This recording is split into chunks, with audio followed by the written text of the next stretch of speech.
Yuri Pinto, secretario general de del ANA, de la Autoridad Nacional del Agua. El ANA no es el nombre, es un nombre de mujer, pero es también las siglas de la Autoridad Nacional del Agua, un ente dependiente del Ministerio de Cultura y Riego que se encarga, pues como su nombre lo indica, del manejo del agua, del abastecimiento del agua, cómo se reparte el agua del Perú. ¿Qué tal? Bienvenido. Bien, gracias. El agua es un tema que en el mundo se está volviendo un problema, señor Pinto, pero con el cambio climático, pero el Perú especialmente es un país que tiene pues mucha agua en la vertiente atlántica, al otro lado de los Andes, y para este lado muy poca agua. Tenemos un largo desierto, donde curiosamente vive la mayor parte de la población, ¿no? En los 50 y tantos valles que tiene la costa peruana, tienen ciudades y necesitan pues el abastecimiento. Y por otro lado hay un problema con los glaciares, ¿no? Que han estado bajando, que son pues cuando se derriten alimentan nuestros ríos. ¿Cómo se maneja el agua en un país tan complicado como este, donde el 80, creo que es el 90% está al otro lado en la selva, y aquí queda muy poco para la costa, ¿no? Claro, solo el 2% de nuestras disponibilidades hídricas vienen hacia el lado de la costa. Solo el 2%, el 98% está al otro lado. El 98% está al otro lado. Ahora, el Perú es uno de los 8 países con mayor disponibilidad hídrica en el mundo. De hecho, lo que explicas es uno de nuestros grandes retos: garantizar la seguridad hídrica para la población que en su mayoría está asentada en la costa. Entonces, claro, porque todo el agua está en la selva y tenemos una especie de muro grandazo que son los Andes, ¿no? Cierto. A esto le sumamos el efecto del cambio climático. El año 2014 la ANA realizó un inventario de glaciares. En los últimos 40 años el Perú ha perdido el 40% de su masa glaciar. De hecho, gestionar los recursos hídricos es el reto más importante que tiene el país en este momento. No nos olvidemos que el desarrollo sostenible del país depende de la adecuada gestión de los recursos hídricos. Bueno, hay zonas que tienen problemas como Ica, ¿no? Que la agroexportación ya está empezando a sentir la falta de agua, ¿no? Ica y Tacna, de hecho, son las zonas de mayor dificultad en el manejo del agua, puesto que son zonas donde tenemos dificultades. Las disponibilidades hídricas subterráneas son muy escasas, los acuíferos están sobreexplotados y tenemos que realizar acciones concretas en Pero una zonas. mirada simplona te dirían, oye, Tacna tiene atrás al Titicaca, Ica tiene el río Tambo, me parece, ¿no? ¿Cómo se llama el río que está arriba? Hay un río muy grande. Tenemos el proyecto Tambo Caracocha, pero son aguas que vienen compartidas desde Huancavelica. De hecho, pensar en el Titicaca para Tacna es un tema que hay que tocarlo con mucha pinza, porque son regiones diferentes, son realidades diferentes. Pero no son dos países distintos, no es que el puneño diferentes. no es chileno, ¿no? O sea, tiene que pensar también en sus compatriotas. Y el huancavilicano en el iqueño, ¿no? No somos enemigos, no tenemos el mismo país, ¿no? De hecho, que gestionar el agua implica también una gestión de solidaridad, y allá hay temas muy importantes. Nosotros compartimos cuencas. Muchas veces uno de los problemas de nuestro país es que a veces solamente la parte baja se ha visto beneficiada con el desarrollo de los proyectos hídricos y las partes altas han sido olvidadas. Cualquier proyecto de gestión de recursos hídricos debe considerar a todos los actores que participan en la cuenca. En el mundo se han aprobado los objetivos del desarrollo sostenible. El objetivo 6 se refiere a recursos hídricos y hay metas concretas que cumplir. En ese entorno, este gobierno, por ejemplo, se ha propuesto llegar a atender las demandas de agua poblacional al 100% en todo el Perú. Ahora, cuénteme, una cosa que le llamó, yo mencionaba siempre este presidente israelí que vino acá a Lima, que le dijo que el manejo del agua le parecía muy curioso, un país que le faltaba tanta agua. Por ejemplo, a él le parecía un crimen que los ríos de la costa lleguen con tanta agua potable, tanta agua dulce, al mar y se pierdan. Él decía que en Israel una sola gota de esos ríos llegarían al Océano Pacífico. No entendía eso. Tenemos problemas con la eficiencia en el manejo del agua. De hecho, al iniciar esta conversación decíamos que solo el 2% del agua viene hacia la costa, ¿verdad? De ese 2%, más de la mitad del agua se pierde porque no tenemos las suficientes reservorios, represas para poder captar esa agua y tenerla disponible durante todo el año. Pero ahora bien, nuestra gran cantidad de uso del agua, más del 80% está en el sector agrícola. Y en el sector agrícola lo que predomina es el agua de regadío, en donde los niveles de eficiencia son bajísimos, 30-35%. Y si hablamos del uso poblacional, no nos olvidemos que en el caso del uso poblacional los niveles de eficiencia llegan al 50%. Hay mucha pérdida. Bueno, es que aquí vemos gente que lava el carro a manguerazos, que irriga, que lava el jardín, lo llena de agua, lo hace unos charcos. Y Lima está enclavada, está edificada sobre un desierto. Ahora, y también, ¿no le parece un sinsentido que se siembre arroz en la costa, que demanda tanta agua y saliniza? El tema está en que históricamente nos hemos preocupado por lo que es la gestión de la oferta, traer el agua, pero no nos hemos preocupado por la gestión de la demanda, es decir, ser eficientes en el uso del agua. De hecho, ¿qué nos lleva a todo esto? Nos lleva entonces a cambiar un poco las políticas públicas que han existido hasta este momento, o al menos su implementación de los instrumentos que fueron aprobados en los últimos años por el gobierno anterior. Se aprobó una política de recursos hídricos. Fíjate, en el 2015 por primera vez en el Perú se aprueba una política sobre recursos hídricos. Ahora el reto es su implementación. Para ello, ¿qué necesitamos? Uno, que la información de recursos hídricos sea más accesible, más sencilla, para que cualquier persona que desee hacer un proyecto, un emprendimiento, tenga la información y no tenga que estar realizando estudios interminables. Entonces tenemos que poner la información hídrica accesible y disponible. Dos, una autoridad que sea más ágil, más dinámica, que no te ponga tantas trabas, tantos requisitos, que la autoridad promueva el desarrollo de proyectos de inversión. Son dos de los ejes fundamentales en los cuales debemos trabajar. Y tres... Bueno, ahora ya tenemos llamadas al 212-5353, Central de Radio Capital en Lima, en provincia 0824-802, Radio Capital, tu opinión importa. Carlos me dice de Jesús María. Sí, Carlos, ¿qué tal? Bienvenido. Muchas gracias, Aldo, te felicito por tu programa, me gusta mucho. Gracias. Yo estuve esto pasó hace como 20 años, pero yo estuve fuera del país por cuestiones de visa, como 20 años ausente, y cuando regresé me dio tanta tristeza y que la Herradura, que era la playa donde toda la clase media iba, había desaparecido prácticamente. El mar se había acercado tanto a la pista que ya no había espacio para ponerse como nos poníamos cuando yo era un niño, ¿no? Me imagino que es prueba de que los glaciares se están derritiendo, etcétera, ¿no?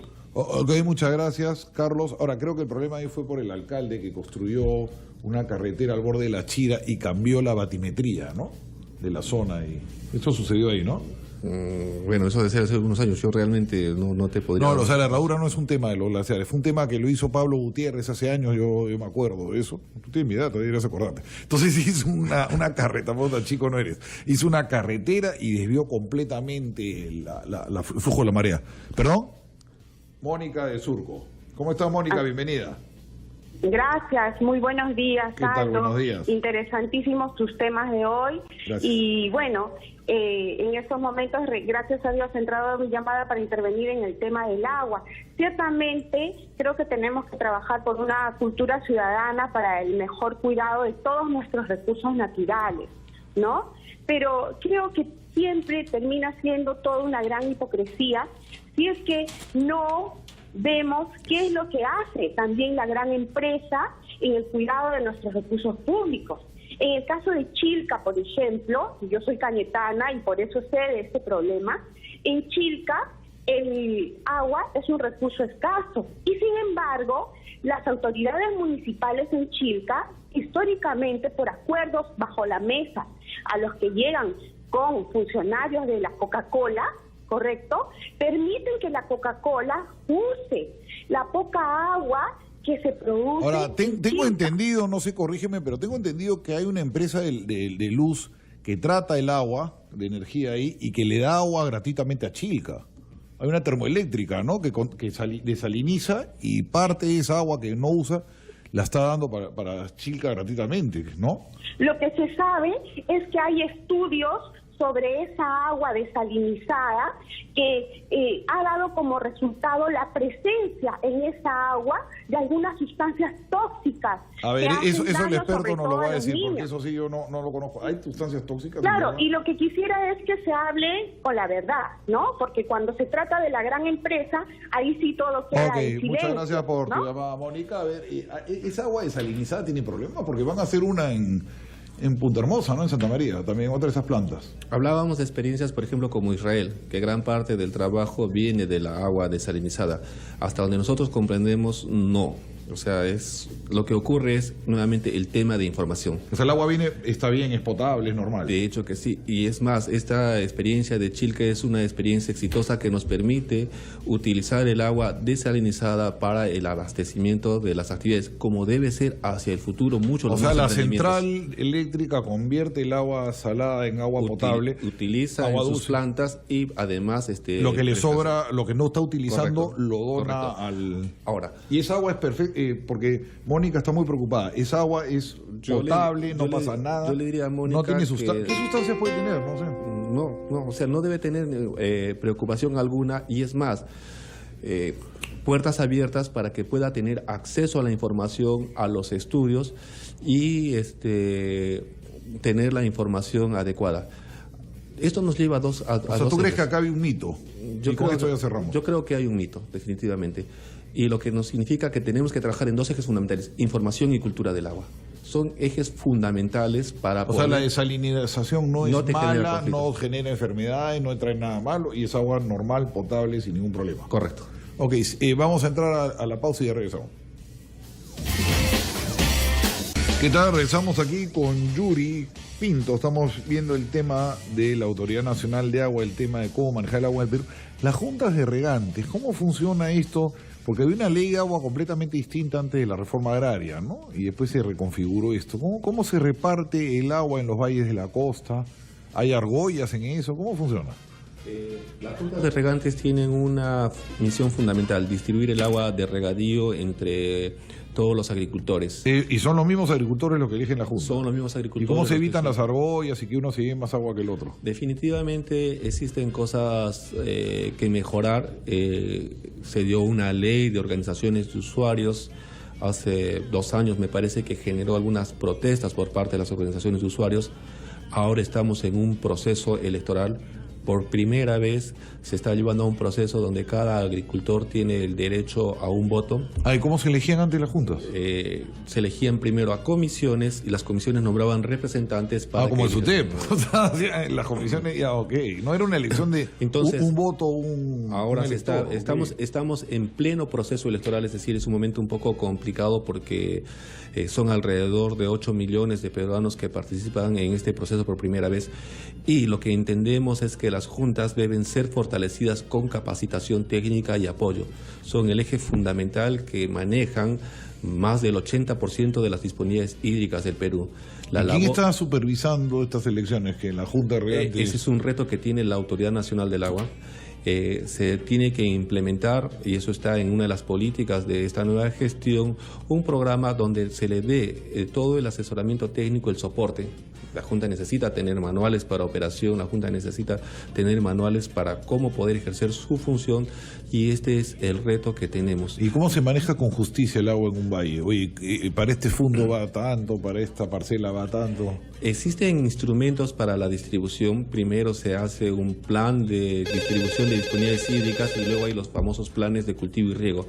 De hecho, hay estos instrumentos, y donde sí se requiere es fortalecer también tanto el soporte técnico para que esos instrumentos se realicen con mayor equidad, y también las acciones de fiscalización para evitar malos manejos. Nos llama María de Jesús María, sin mucho esfuerzo me salió un verso. ¿Cómo estás, María? ¿Qué tal? Bienvenida. Tu opinión importa. Hola, Aldo, ¿qué tal? Muchas gracias, buenos días. Muchas gracias por llamarnos. Yo te cuento, yo me dedico al tema de consultoría en sistemas de riego para áreas verdes. Es un tema muy preocupante porque este es un tema multidisciplinario. Estamos hablando de arquitectos, paisajistas, en el caso de Lima, ingenieros civiles, y el tema es el inteligente uso del agua. Aquí hay que sincerar los precios del agua, si estamos en Lima, los precios que da Sedapal no son los precios reales, porque el pensamiento de las personas es que si no cuesta, si no se va a acabar, para mí es el pan de cada día, y esa es la respuesta que yo obtengo. Y tener una política, o sea, ¿quién me dicta la política? ¿Me la dicta el Ministerio de Medio Ambiente? ¿Me lo dicta el ANA? ¿Me lo dicta el Ministerio de Vivienda? ¿Me lo dicta el Ministerio de Agricultura? ¿Quién va a manejar ese tema del uso inteligente del agua? Cuéntanos, ¿cómo se está manejando este tema? Es la preocupación de una persona que conoce. Claro, aquí hay dos temas y es verdad, los costos que se pagan por el uso del agua son bajísimos y hay un tema Reales, ¿no? Y hay un tema de injusticia también en nuestro país. ¿Cuánto paga una persona que está en un cono por un cilindro de agua sin tratamiento versus lo que nosotros que tenemos agua tratada 12 pagamos? soles el metro, ¿cómo era? Una vez me explicaron, el otro era 50 céntimos, una diferencia brutal, ¿no? Hay una diferencia abismal. Imaginémonos, un cilindro de agua son 5 soles y es una situación muy, muy complicada. Definitivamente lo que tenemos que promover es el uso eficiente del recurso hídrico.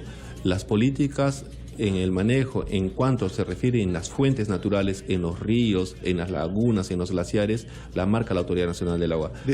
Pero el uso en las redes de distribución ya es un tema que lo marca Sedapal y SUNAS. Que hay mucha pérdida, ¿no? Desde Ayacucho me dicen, nos llama Soledad, ella escuchó el 89.3 allá y marcó el 0824-802. Bienvenida, Soledad, te escuchamos.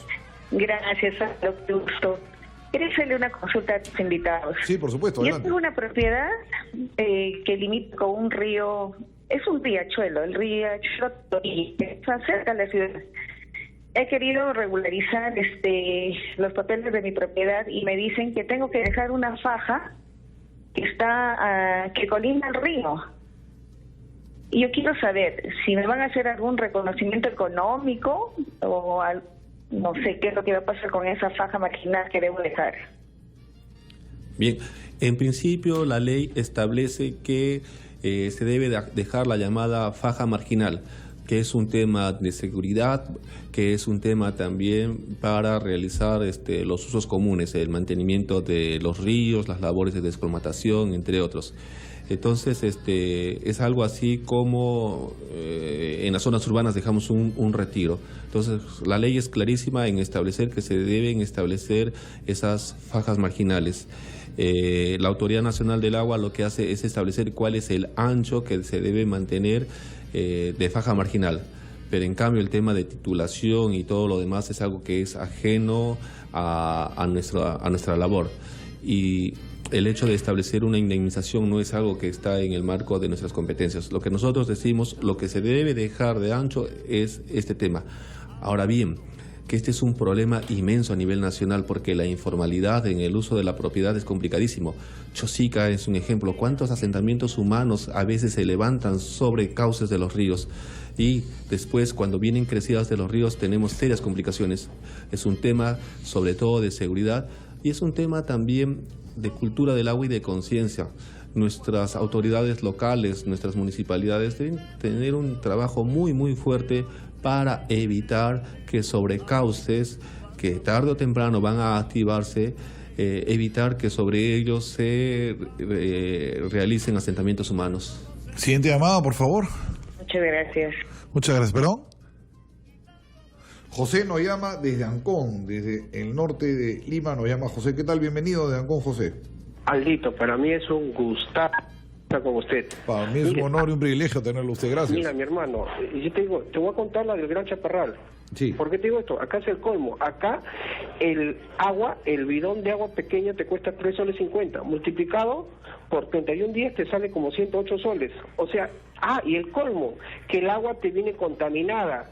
Esos trailers gigantes, esos trailers de agua que son de acá, esos son de carga de combustible, que lo utilizan para el reparto de agua. Acá la gente, ahora, ojo, 108 soles te sale, más hervir el agua para poder tomarla, el consumo de gas que te gastas, o sea, te sale como 150, 180 soles para poder tener un agua que se pueda tomar.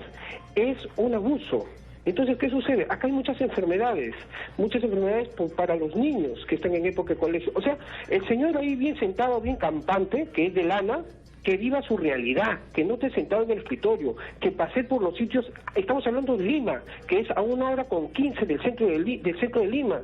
Señor, usted que está ahí sentadote, vaya a los sitios donde la gente está padeciendo por el agua. Ok, muchas gracias. Hay una queja muy fuerte aquí del oyente que está haciendo el ANA por gente como él. Claro, y definitivamente esta es una preocupación que compartimos. De hecho, un llamado que tenemos todos los funcionarios de salir más a provincias y definitivamente lo realizamos. Nosotros no somos la entidad que presta los servicios de suministro de agua. Nosotros estamos trabajando en... Ese es Sedapal. Ese es Sedapal. Estamos trabajando en mejorar la información, en cuidar nuestras fuentes naturales del agua. El trabajo es muy, muy fuerte y es lo que hablaba al comienzo, ¿no? Esa es una de las injusticias que existen en nuestro país y en la que queremos revertir y esperamos se logre alcanzar la atención al 100% en estos 5 años. En los últimos 5 años se ha atendido la cobertura de agua en 10 puntos porcentuales adicionales. Es decir, hace 5 años la población del Perú que tenía agua potable era del 77%. Hoy estamos en el 87%. Tenemos una brecha como la que nos acaba de señalar el señor de la llamada, pendiente de atención, y esa es una prioridad número 1 de este gobierno. Ok, muchas gracias por estar con nosotros. El señor Yuri Pinto Ortiz, secretario general del Ministerio de la Autoridad Nacional del Agua, dependiente del Ministerio de Cultura y Riego. Muchas gracias. Muchas gracias.